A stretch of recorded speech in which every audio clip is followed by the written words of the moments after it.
Hey, welcome back, guys. Your tip of the day for today relates to both Taiji and Bagua, and it's with regard to opening and closing. Or actually, not just opening and closing, even left and right movements, lateral power.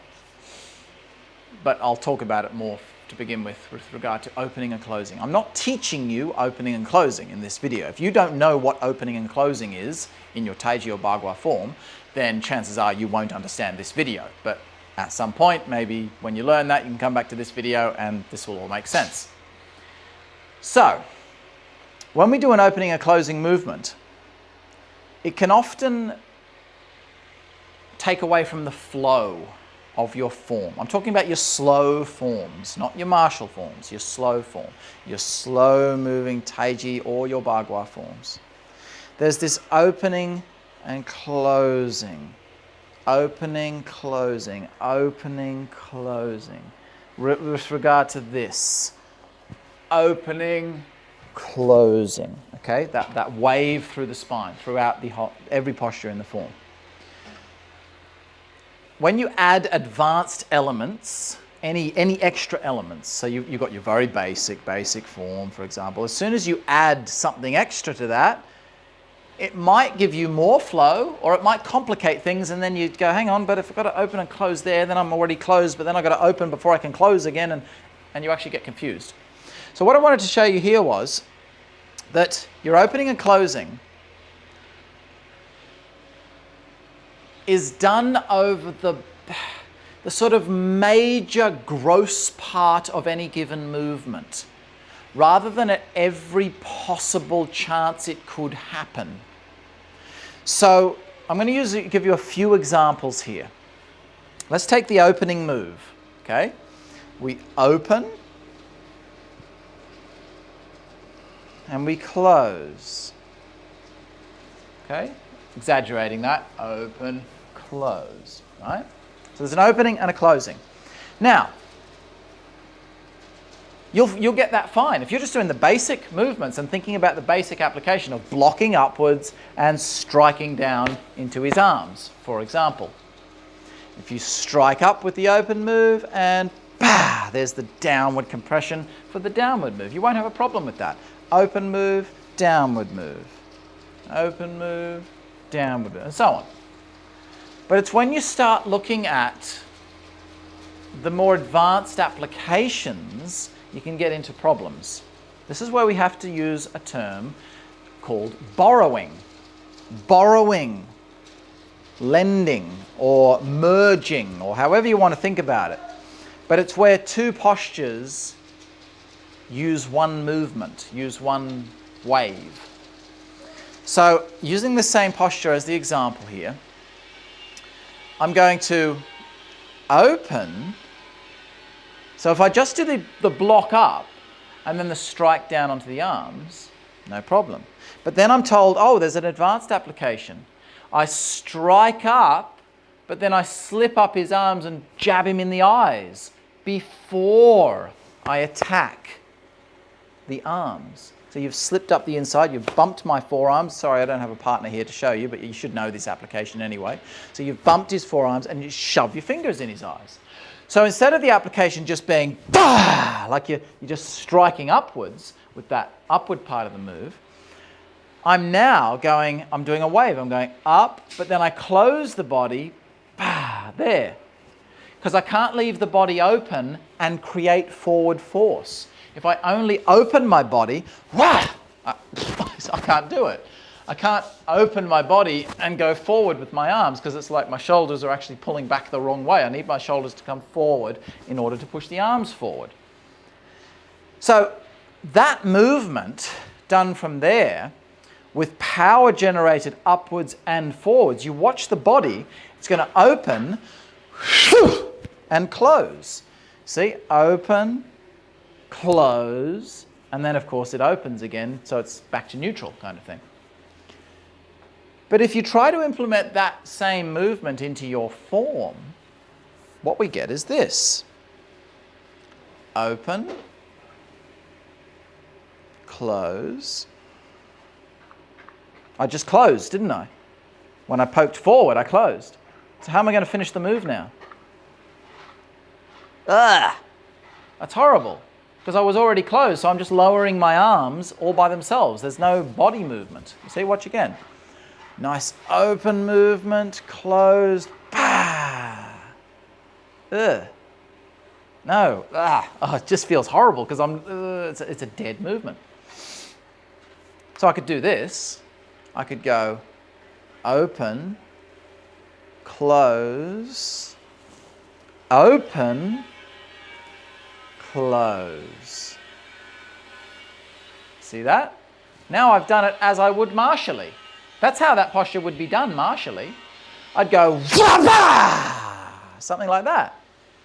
You see, I've gone wave up, bah, there's the strike on the end, bah, there's the open, and then there's the attack on the arms, down. So I've done both applications in that sense. And then, oh, hang on, what about the forward strike? Have you ever seen that application?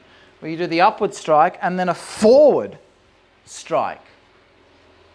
All right, so now I've got to go open, close, bang, open, close, down. That means I'm going to have to go, right, starting my Taiji form.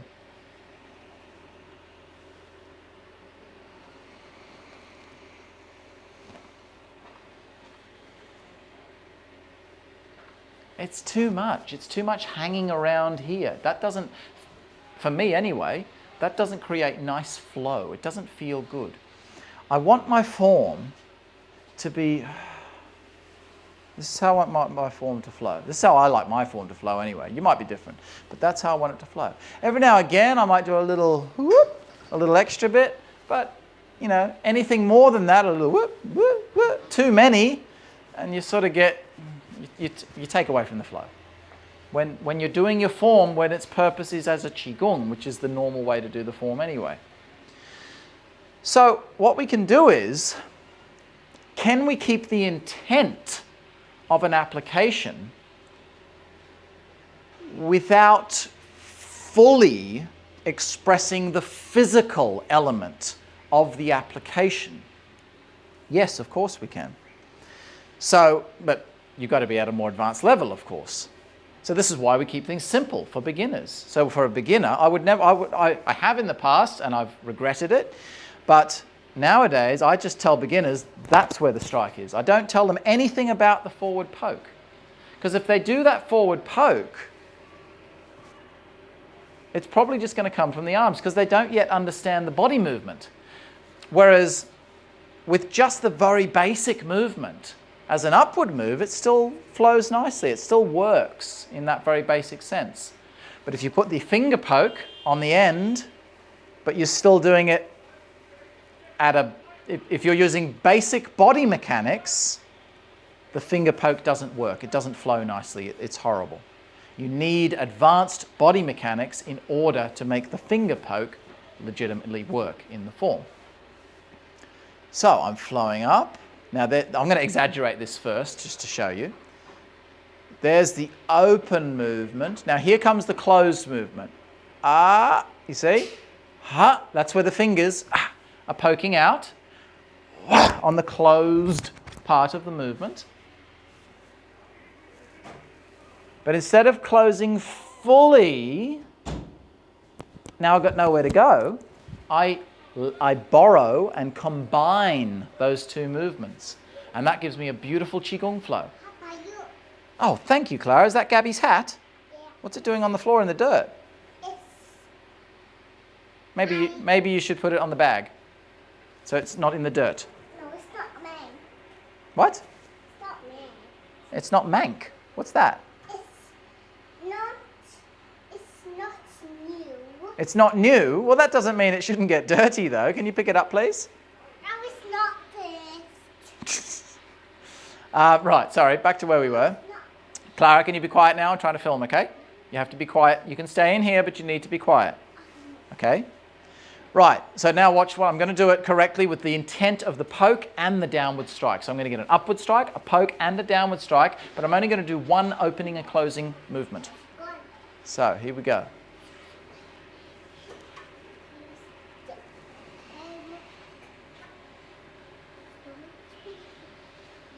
Ah, that was nice. That charged me up. That felt good. So essentially, I mean, you've got to feel this, of course. You can't just do it as a robotic thing.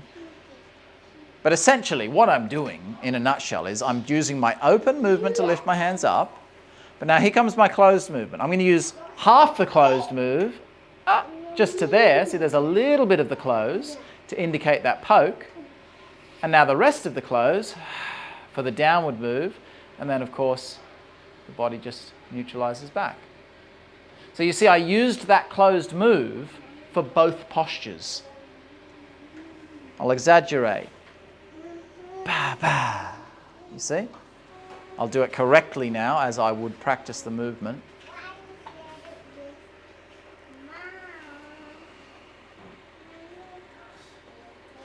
See, now I felt 100% connected to everything in that posture, but I didn't have to do extra loops. I didn't have to add any more opening and closing to what was happening there, therefore not taking away from my flow. Now, this is just my own personal preference. Technically speaking, I can't say that it's wrong per se to do your form and go,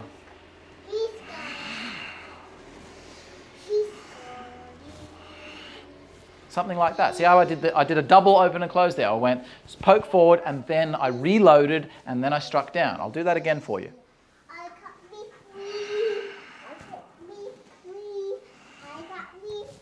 And then into the next movement. It's not, you're not breaking any rules of Taiji. Oh, and by the way, all of this applies to your Bagua as well. I'm just using this because it's the one that I usually use to explain the concept, the principle. And also most people practice Taiji, so most people will be familiar with the movement. Clara, I need to teach. I'll answer you later. No. We've just been to the park, Clara. You need to be quiet, otherwise you go and play with Mummy, okay? Yeah, so it's not wrong per se to do it.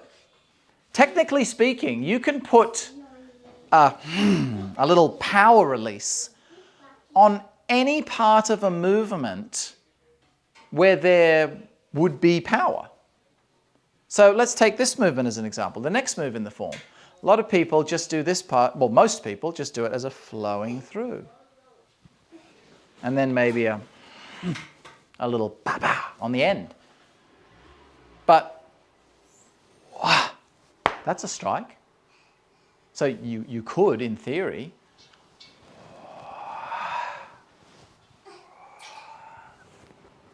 even that one, again, you could go, technically speaking, you could do that. Can I tell you that's wrong? I feel it's wrong for me. I don't like it. I don't like that flow. But is it breaking any rules of Taiji? Who am I to say you're allowed to do a release there, but you're not allowed to do a release here, or you're allowed to do one here, but not here, or something?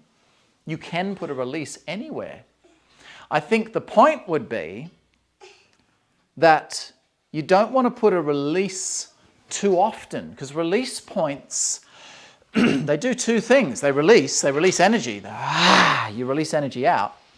They also tend to build a bit of yang in your body. So for me, if I'm doing that too much, it doesn't create a nice balance of form. If I go through that and I go,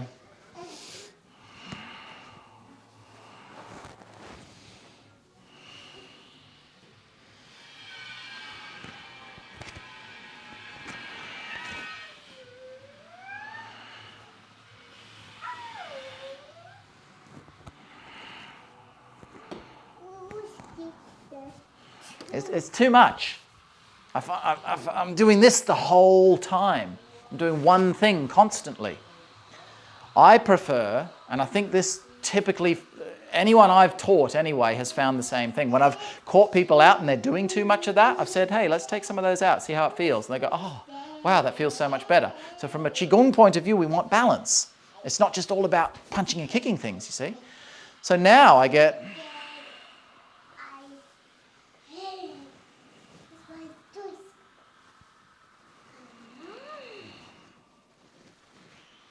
There's my first little shake. So I'm getting all those nice moves. And then again, like through here, I don't know, pung, double pung to roll back to chi. I could go double pung, shake. I could go shake on the finger strike, grab his head, shake on the rollback, and shake on the tree. Tree? Chi. But instead, what I prefer to do is, I can either do flow through the whole way, flow, flow, flow, and just keep flowing. That's fine. I find to do all flow, that's basic form. But when I add those things in, I'm only going to put them in on the very most important major parts, the major applications, rather than the sort of secondary applications. So I'm going to get double pung. I might put a shake on double pung. Bah, there's a compression, there's a release there. But then I won't put another one on the finger strike. Okay? And I won't put one on lui because I'm going to put one on chi, for example. So we get shake, but flow through that one, flow through that one, and bah, there's the shake on the end of that one. You see? So if you put too many of them in, it takes away from your flow. Now, this all comes down to finding your own way of doing the form, what works for you. This is why I'm saying it's not really a right or a wrong thing. This is where you're finding your own rhythm, your own flow when going through the form. But this is my advice to you, is focus more on the long sweeping movements. I would say it's better to have more percentage of those and then fewer of the squeezes. And only when you feel those squeezes sort of want to happen naturally, you might find, I don't know, like I sometimes find when I'm doing brush knee twist step, traditionally as taught, it's flowing from here, isn't it? It's flowing, flowing, flowing, flowing, flowing, flowing, flowing, flowing, bah! So you get this nice sort of building, building, building, building, building, and then release. Because the long sweeping movements build energy more, gain it, it sucks it in, it creates energy. And then the little squeeze on the end, that's what concentrates and releases that energy. So depending on how much energy you have built up, might depend on how many of those you want to put in. Same goes for doing a fully explosive move. If you've not got a lot of energy built up, you may not want to do too many. If you've got lots of energy built up, you might want to do more explosive moves. So again, finding your own rhythm. But sometimes I might do brush knee, and I might put a little release movement when I do the knee strike, from this. So instead of just flowing through into that posture, as I would normally, I might come to here and go, bah. See that? And then come through. So I've actually put the power in the application into that move before the final move. So again, not a right or a wrong thing. What are you saying please for, Cara? What would you like? What do you need? No, don't touch that. That's my tripod. What do you want? Do you want the stick? Do you want to try hitting the bag with the stick? What? No, I don't need that one because I'm using the big one. Okay? I'm using the big tripod. You see? That's only for when I'm using my phone. That's my phone tripod, okay? Right, so yeah, that's all I really wanted to talk about, is that concept, finding your own flow, that kind of thing. But the main, I mean, I went off on a few different tangents there. The main thing I wanted to put across was that idea of borrowing. You don't always have to do an open and a closed for two separate movements. I'll give you a few more examples just to throw them in there. Let's say we do roll back. Okay, I'm going to do chi and then the look in the mirror. Now, if I were to do both of those strikes martially from here, yes. Okay, I'll have that one. You hit the bag with that one, but I'm just going to finish my video first and then I'll hit you with the stick. Okay? So if I do chi and look in the mirror as two strikes, watch the opening and closing. Okay? There's clearly two distinct movements there. It is open, close, for both of those postures. And you can do it like that in the form. If I'm really feeling more of a martial feel going through the form, I might come to here and go,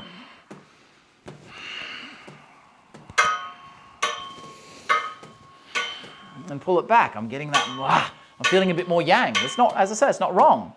But you may find that if you're in I find, if I'm in a very soft mind state, and I'm feeling calm, and I'm feeling a bit more yin when I'm doing that particular set of movements, I don't like doing the double opening and closing there.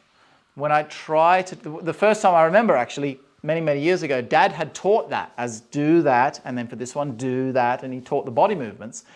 But then when I was doing my form, I just felt it felt forced, because I was going to here, and I'd go, okay, there's the opening, there's the closing, then open, then close, and then go for. It just felt forced because of the mind state and the flow that I was in at that time. Shh, you have to wait, okay? Do you remember Dad's old videos when I was sitting on the floor saying, please, please, please to him? What do you need, Clara?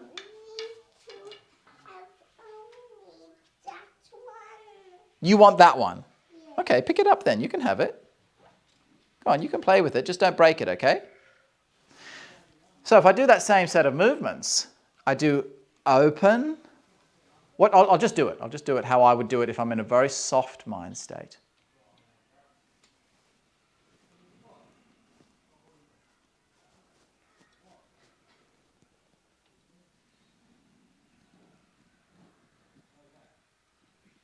Same concept as the opening move that I showed you.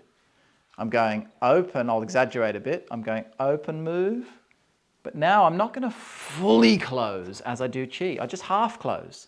So I go open, close, and that close keeps going, and that's when I'm fully closed. You see, I don't get fully closed until the look in the mirror posture. Then, of course, I open again on this posture. So I'm taking one closed movement and applying two postures to it. Open, half close, fully close, open. Yes? Yeah, put it over there. Thank you. Yeah, I think that's all I really wanted to say.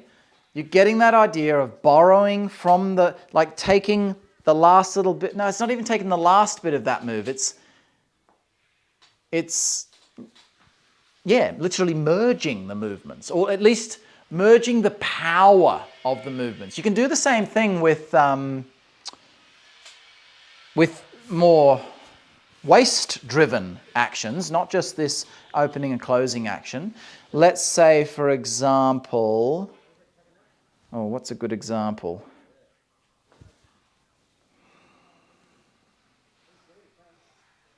Okay, so let's say I was going to do, if I did brush knee twist step, right? If I did brush knee twist step and I was going to go strike and I was going to lead into the next step through, brush knee, yeah? If I did that, now if I put the shake on there, which is usually most people put the little coil back, the little, and then into the next one. So that works fine anyway. But let's say I don't want to put that on there. I don't need, if I do a strike, all right, any kind of a strike, I've got to reload it before I can do the next strike, right? But if I just don't do it quite as much, don't emphasize it quite as much, I can now go strike. See, I'm just keep on moving. I still did the strike, but I just did it very gently and softly, so I didn't fully reach the peak. Therefore, I could continue on that same line without having to do a loop back or a reload of any kind. So I can literally go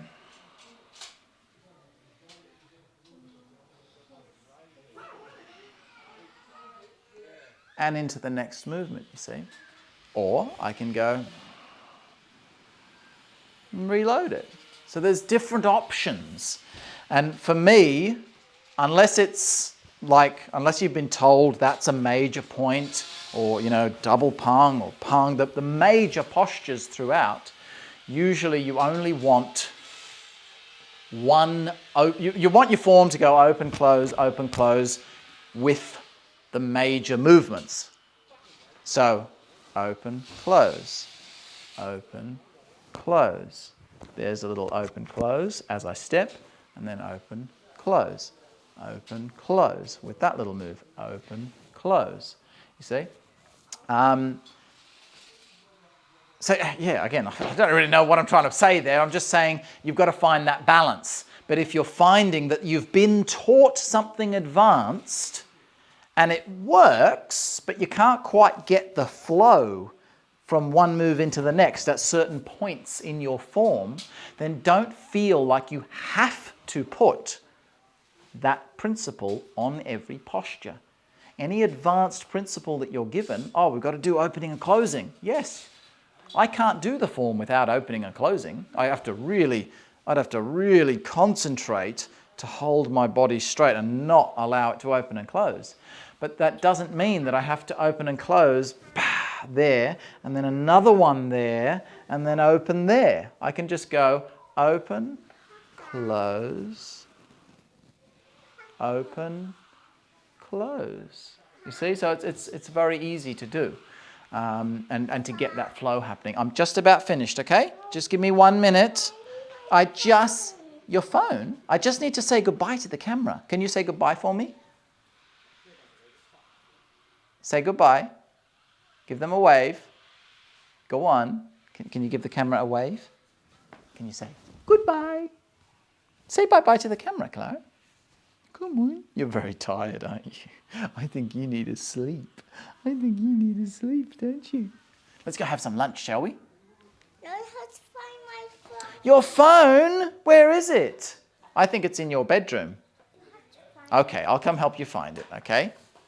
Thanks very much, guys. Hope that ramble gave you something. As I said, I'm just sort of sprouting, telling you what I'm feeling and what I've sort of experienced in my own training. Clara, do not push that towards the camera. So yeah, I hope that's given you some ideas. What that'll probably give you more so than anything else is a bunch of new questions, but I wanted to give you that just to sort of give you new ideas, open up new pathways in your own form. And then next time I see you at a workshop or a camp, you can ask me these questions. Say, oh yeah, okay, well I found that if I do this one there and this one there, and you might want my advice as to, ultimately what feels better for you is how you should do it. But if you're a total beginner and I don't know, both ways feel equal because literally you're just a beginner and you're just doing physical shapes, so neither have really a feel to them yet, then you might want my advice as to which one you should do, maybe. Okay? What? Yeah, let's go find your phone. Come on, say bye-bye. Bye-bye. There you go.